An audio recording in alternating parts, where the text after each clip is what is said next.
quel est le cas que Dieu fait du formaliste? Telle est la troisième question que nous nous sommes posée. Je ne demande pas, remarquez-le, quel cas il fait de lui-même, car en général, le formaliste a une si haute opinion de son mérite qu'en vérité, celui-là ferait bien vite fortune qu'il l'achèterait à sa véritable valeur pour le revendre ensuite au prix auquel il s'estime. Je ne demande pas non plus ce que pensent du formaliste ceux qui le connaissent superficiellement. Il est possible que l'Église à laquelle il vient de se rattacher le tienne en haute estime. Pasteurs et fidèles le louent à l'envi. Peut-être est-ce un homme haut placé. On est flatté de sa seule présence dans le lieu de culte, on s'empresse de le revêtir de la dignité d'ancien. De ces sortes d'appréciations, je n'ai point à m'occuper. C'est l'appréciation de celui qui sonde les cœurs et les reins que je tiens à constater. Or, voici ce que Dieu pense de tout homme qui fait profession d'être pieux sans être sincère. Il n'est rien au monde de plus inutile qu'un tel homme. Et, chose remarquable, ce jugement que le Seigneur porte sur le formaliste devient, à mesure qu'il est mieux connu, celui de tout le monde. En voulez-vous des preuves? Interrogeons le troupeau dont il fait partie depuis des années. À quoi vous a servi ce formaliste? Quel bien vous a-t-il jamais fait? Membre de l'Église, répondez. Vous soulage-t-il dans vos détresses? Vous console-t-il dans vos afflictions? Lorsque votre pasteur est lassé, soutient-il par la prière ses mains défaillantes? Lorsque l'heure du combat a sonné, marche-t-il à la tête des soldats de Christ? Quel service vous a-t-il rendu? Quel service vous rend-il encore? Membre de l'Église, je vous entends vous écrier tout d'une voix. Arrière de nous le formaliste, il n'est bon à rien, il n'est propre à aucun usage. Loin de servir l'Église, il lui fait tort, car sa vie est une contradiction avec ses principes. Sarment stérile, qu'on le retranche du milieu de nous. Ainsi, chassé de l'Église, où se réfugie le formaliste? Dans le monde. Et quel accueil y reçoit-il? Écoutons. Enfants du monde, que pensez-vous de cet homme? Il fait profession de piété. Quel cas en faites-vous? Arrière de nous, les gens de son espèce, nous répondent-ils avec dédain. Cet homme n'a aucune consistance. Il tourne à tous les vents. Aujourd'hui, il prend les airs d'un saint. Demain, il se conduira comme un des nôtres. Qu'il aille où bon lui semble. Nous ne voulons point de sa compagnie. Quoi? Le monde comme l'Église repousse le malheureux. Mais sûrement sa famille, du moins, lui rendra un meilleur témoignage. Demandons à son fils. Jeune homme, à quoi t'a servi la piété de ton père? Que lui dois-tu? Ce que je lui dois, répond le fils, absolument rien. Il est vrai que mon père demande à Dieu avec une apparente ferveur de me convertir, mais il se lève de ses genoux pour donner carrière à son humeur irascible. Il est violent et emporté. Que de fois ne m'a-t-il pas frappé avec colère, sans aucune provocation de ma part? Le dimanche, il va régulièrement au culte, et il exige que ses enfants l'y accompagnent. Mais nous savons ce qu'il fait le lundi. Il s'enivre, ou jure, ou ment, ou se met en colère. Il m'a fait prendre le christianisme en aversion. Il m'a rendu incrédule. Voilà tout ce que je lui dois. Du fils, passons à l'épouse. Que pensez-vous de votre mari, lui dirons-nous? Il y a longtemps qu'il fait profession de piété. Qui avez-vous gagné? Hélas, répond la pauvre femme. Il ne me sied pas, je le sais, de mal parler de mon mari, mais la vérité m'oblige à dire qu'il m'a rendue la plus malheureuse des femmes. Je crois que je serais aujourd'hui une véritable chrétienne si je n'avais eu sous les yeux le triste spectacle de ses inconséquences. Il m'a scandalisée, il m'a brisé le cœur. Il a toujours été une pierre d'achoppement pour moi. Mais poursuivons notre interrogatoire. Que la servante comparaisse à son tour devant nous. Jeune fille, que pensez-vous de votre maître? Il se donne pour un homme religieux. Qu'avez-vous à dire sur son compte? Avant de me placer chez lui, réplique la servante, je me figurais que les chrétiens étaient de dignes gens, avec lesquels on devait s'estimer heureux d'avoir affaire. Mais si tous les chrétiens ressemblent à mon maître, j'avoue que je préférerais gagner moitié moins et servir un homme du monde. Voilà tout ce que je puis dire. Mais notre formaliste est peut-être à la tête d'un grand commerce, d'une industrie considérable. Il jouit de la considération publique, il passe pour un homme excellent. N'a-t-il pas fait un don généreux en vue de la construction de telle église? Ne contribue-t-il pas annuellement à l'entretien de telle école ? Toutefois, ne nous en tenons pas à ces vagues renseignements. Questionnons ces commis, ces ouvriers. Demandons-leur à eux aussi ce qu'ils pensent de leur patron. Ce que nous en pensons, répète-t-il ironiquement, c'est qu'il est le plus mauvais payeur de la paroisse et qu'il est bien dur d'être à sa merci. Mais sa piété, c'est une indigne comédie et rien de plus. Aujourd'hui, nous fréquentions le culte divin, mais nous sommes droits, nous sommes sincères, et nous avons préféré ne plus y assister que de nous y trouver en face d'un misérable hypocrite tel que lui. Mes frères, les portraits que je trace ne sont pas fictifs, ils sont réels. Et sans aller bien loin, je pourrais, je n'en doute pas, trouver des hommes qui ressemblent fort à ces portraits. Et maintenant, je réitère ma question. Que valent de tels hommes ? À quoi sont-ils bons ? S'ils disaient franchement « je ne suis pas chrétien », ils agiraient du moins en être sensés et rationnels. Car, en définitive, si Baal est Dieu, il est juste que Baal soit servi, et si le monde vaut la peine qu'on l'adore, il est juste qu'on l'adore loyalement, de tout cœur, sans faire tort à Satan d'une seule parcelle de ce qui lui est dû. Mais si Dieu est Dieu, si l'Éternel est l'Éternel, que dire de l'homme qui vit dans le péché, tout en affectant de le servir et en parlant de sa grâce ? Le Seigneur le repousse loin de lui avec horreur. Il le désavoue, il le regarde comme un objet vil et indigne entre tous. Semblable à la vigne qui ne porte point de fruits, ce soi-disant chrétien vaut moins que rien. Il occupe la terre en pure perte, car il ne se conduit pas d'une manière digne de l'Évangile.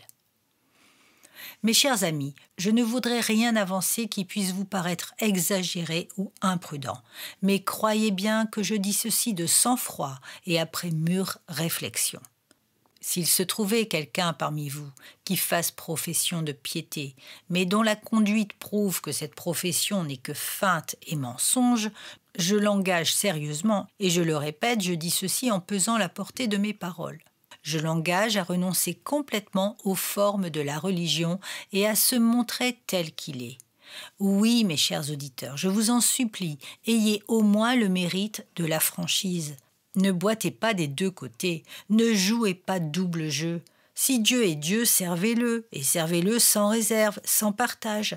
Si Baal est Dieu, si Satan est bon maître, si vous désirez vivre à son service et gagner son salaire, libre à vous, servez-le. Mais au nom de votre âme, ne mêlez pas le service de Dieu et le service de Satan. Soyez ou tout l'un ou tout l'autre, chrétien ou mondain, enfant de lumière ou enfant des ténèbres. Renoncez à votre hypocrite formalisme et ayez le courage de vous déclarer hautement serviteur du diable. Ou bien gardez votre profession de piété et vivez comme un serviteur de Dieu. Encore une fois, soyez ou tout l'un ou tout l'autre. Mes frères, je vous exhorte solennellement à choisir dès aujourd'hui qui vous voulez servir. C'est en vain, sachez-le, que vous essaieriez de faire de la conciliation en pareille matière. Nul ne peut servir deux maîtres, vous ne pouvez servir Dieu et Mammon. Et maintenant, il ne me reste plus qu'à répondre à cette question. Quelle sera la fin de la vigne stérile ? Le prophète nous dit qu'elle sera consumée par le feu. Et en effet, quand un vieux cep ne porte plus de fruits, que devient-il ? Le vigneron l'arrache, le jette de côté avec le bois mort et les mauvaises herbes, puis il est brûlé. Tout autre arbre serait du moins réservé pour le feu du maître, mais le cep est tellement méprisable qu'il est mis au rebut pour être employé à des usages vils. L'antique et robuste chêne des forêts est brûlé lui aussi, il est vrai, mais ses funérailles sont dignes de sa grandeur passée, il tombe en cendres avec honneur, et il y a de l'éclat dans sa flamme. Mais quant à la vigne stérile, on la traite avec mépris. On la laisse se consumer lentement et ignominieusement, au milieu de débris de toutes sortes. En un mot, sa fin est misérable au plus haut degré. Il en sera de même du formaliste. Sans doute, tout homme qui n'aime pas Dieu périra. Mais celui qui prétend l'aimer sans l'aimer réellement périra avec une double mesure d'ignominie. Non seulement il ne sera pas enseveli dans le sépulcre des rois, mais encore ce qui est dit d'un ancien roi d'Israël peut lui être appliqué dans un certain sens. Il aura la sépulture d'un âne, il sera traîné et jeté hors des portes de Jérusalem. Oui, la damnation d'un formaliste sera, j'en suis convaincu, le spectacle à la fois le plus terrible, le plus ignoble, le plus effroyable que l'enfer puisse jamais voir. Lorsque Satan, plein d'une haine diabolique contre son Créateur, fut précipité du ciel, il y eut du moins une sorte de grandeur dans sa chute, comme il y avait eu quelque chose de hideusement sublime dans son péché. De même, quand un hardi blasphémateur, quand un impie audacieux est lancé en enfer, il y a dans leur perdition un certain caractère de grandeur et de majesté. Et cela parce qu'ils ont eu le courage de se montrer tels qu'ils étaient. Mais lorsqu'un homme qui s'est fait un masque de la piété sera envoyé en son lieu, qui pourra dire le surcroît de honte, d'opprobre, de confusion, d'amertume incomparable qui accompagnera son supplice? Il me semble que je vois l'incrédule avoué soulevant ses chaînes de feu, salué par un sifflement ironique le ministre hypocrite qui arrive en enfer. « Ha ha !» dira-t-il, « te voici donc au milieu de nous.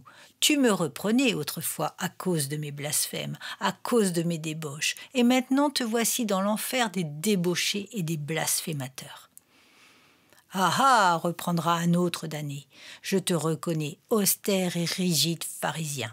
Te souviens-tu du jour où tu me déclaras que je périrais si je demeurais incrédule? Et toi, qu'as-tu gagné, je te prie, à jouer le croyant? Va, tu es le plus vil d'entre nous. Je suis perdu comme toi, mais du moins je n'ai pas rougi de servir mon maître, tandis que toi, lâche hypocrite, tu n'as eu de courage de servir ni Dieu ni Satan. » Et une autre voix hurlera du fond de l'abîme, « Ministre de l'Évangile, chante-nous maintenant un de ces cantiques que jadis tu avais toujours sur les lèvres. Cite-nous quelques passages de la Bible, parle-nous d'élection, de grâce, de sainteté. » Et d'un bout à l'autre de l'enfer retentiront des sifflements, des injures, des cris d'indignation et de rage à l'adresse de celui qui se disait chrétien, qui même enseignait les autres, mais dont le cœur n'était pas droit devant Dieu. Pour ma part, mes frères, je vous le déclare, il n'est aucune réprobation qui me semble plus à redouter que la réprobation réservée aux hypocrites apostats. À ces hommes sans pudeur ni conscience qui prétendent aimer le Seigneur, glossent sur des sujets religieux, défendent avec chaleur le christianisme, participent à la Sainte Seine, parlent des heureux effets d'une bonne communion, se lèvent pour prier dans les assemblées fraternelles et expriment l'assurance qu'ils seront exaucés à cause de leur foi, mais qui, tout en se couvrant ainsi du manteau de la religion, commettent des choses abominables, opprimant le chétif, faisant tort à l'orphelin et pratiquant toutes sortes d'iniquités. Oh, en vérité, j'estime que la condamnation particulière qui fondera sur de tels hommes sera 2 fois plus redoutable, 2 fois plus écrasante que celle de toute autre classe de pécheurs. Il me semble qu'en enfer, il y aura comme un autre enfer où les damnés les plus coupables seront comme damnés une seconde fois. Et là seront jetés les hypocrites, tous ceux qui ont été avec nous, mais qui n'étaient pas des nôtres, qui prétendaient appartenir à Christ, mais qui n'étaient que de vils imposteurs. Ô formalistes qui m'écoutez, je vous en supplie, si vous ne voulez pas aggraver votre condamnation, si vous ne voulez pas attiser vous-même le feu qui ne s'éteint point, si vous ne voulez pas que vos chaînes soient rendues plus pesantes, votre rage plus hideuse, vos imprécations plus désespérées, je vous en supplie, quittez sans délai cette profession de piété dont vous êtes indigne. Ou bien, décidez-vous pour le Seigneur. Sortez de cette enceinte contrie et humiliée et rentrez chez vous. Ployez le genou devant Dieu en lui demandant de vous sonder, de vous éprouver, de vous rendre intègre et droit devant sa face. Prenez la ferme résolution de renoncer à ce honteux système de duplicité et de fourberie que vous avez suivi trop longtemps. Ne vous drapez plus dans les robes de la sainteté extérieure pour cacher les souillures qui couvent en dessous. Soyez vrais, soyez sincères. Si à vos risques et périls vous voulez continuer à vivre loin de Dieu, soyez des pécheurs qui se donnent pour ce qu'ils sont, et non des vils et rampants hypocrites. Que vaut le bois de la vigne plus que tous les autres bois? Sans contredit, il vaut beaucoup moins. C'est pourquoi si la vigne ne porte pas de bons fruits, sa fin sera la plus terrible, la plus infamante, la plus lamentable qui se puisse imaginer. Mes chers auditeurs, cela ne vous émeut-il point? Cela n'ébranle-t-il point vos consciences? Ah, vous tremblez probablement, vous qui n'avez point sujet de trembler. Mais quant à ceux que ces dures vérités devraient transpercer jusqu'au fond de l'âme, hélas, je le crains, ils demeurent impassibles. L'avertissement que le Seigneur vient de vous faire entendre retentira dans le cœur des vrais enfants de Dieu, comme le cri du prophète. Hurlez, hurlez à cause de Moab. Mais hélas, Moab lui-même ne hurlera point. Vous gémirez sur Kirérès, mais Kirérès ne gémira point sur elle-même. Vous pleurerez sur les hypocrites de votre connaissance, mais quant à eux, ils se retireront dans leur demeure, tranquilles et satisfaits, en se disant les uns aux autres discours énergiques aujourd'hui, mais qui ne nous concernaient en rien. Puis ils iront avec une froide présomption, avec une inconcevable assurance, prendre d'une main la coupe du péché et de l'autre la coupe du Seigneur. Chanter un soir des chansons profanes et le lendemain « Jésus, refuge de mon âme ». Se rencontrer ici avec Christ et là avec le diable. Et le nom de Dieu encore sur les lèvres, applaudir à toutes les œuvres ténébreuses de Satan. Ah, pécheurs, pécheurs, pécheurs, prenez garde, je vous en conjure, que chacun de nous interroge son cœur pour s'assurer si jusqu'à présent il ne s'est point séduit lui-même. Et veuille le Seigneur illuminer notre entendement afin que nous soyons parfaitement au clair sur cet important sujet. Disons-lui tous ensemble « Ô Dieu fort, sonde-moi et considère mon cœur, éprouve-moi et considère mes discours, et regarde s'il y a en moi aucun mauvais dessein, et conduis-moi par la voie du monde. » Je termine. Mais auparavant, il faut que je te dise aussi un mot à toi, mon cher auditeur, qui en cet instant même te dit avec une joie maligne « À la bonne heure, les faux dévots ont eu leur compte aujourd'hui. Quant à moi, je suis hors de cause, je ne fais point profession de piété, nul ne pourrait me traiter d'hypocrite. J'en suis fort aise, mon ami, et je t'en félicite. Toutefois, ne va pas t'imaginer que tu sois beaucoup plus avancé que pour cela. Supposons que deux hommes soient conduits devant la justice et que l'un d'eux, feignant la juste indignation de la vertu calomniée, s'écrie « Je suis un honnête homme, je proteste de mon innocence ». Néanmoins, malgré ces dénégations, on acquiert la certitude qu'il est coupable du crime dont on l'accusait, et on le condamne. Vient le tour du second inculpé. « Monsieur le juge, commence-t-il, je reconnais que je suis coupable. J'ai toujours été un scélérat et le serai toujours. Je n'ai aucune prétention à la vertu. » Penses-tu, mon cher auditeur, que le juge fasse grâce à ce dernier en raison de son effronterie? Assurément non. De même, si tu dis en ton cœur « Je n'ai aucune prétention à la piété, donc je n'ai rien à craindre », sache que tu t'abuses étrangement. Et permets-moi de te dire que si c'est une chose terrible que de vouloir se faire passer pour chrétien alors qu'on ne l'est pas, c'est une chose non moins terrible que de vivre le sachant et le voulant en dehors de toute piété. À ton tour, prends donc garde de ne pas te faire illusion. Ce qu'il nous faut à tous, sans exception, c'est un nouveau cœur et un esprit droit.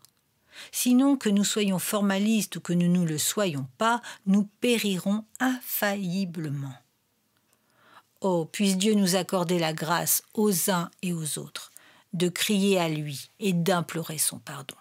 Puisse-t-il nous aider à nous repentir de nos péchés et à placer notre confiance simplement et entièrement en notre Seigneur Jésus-Christ. Alors nous serons sauvés dès ici-bas et sauvés pour l'éternité.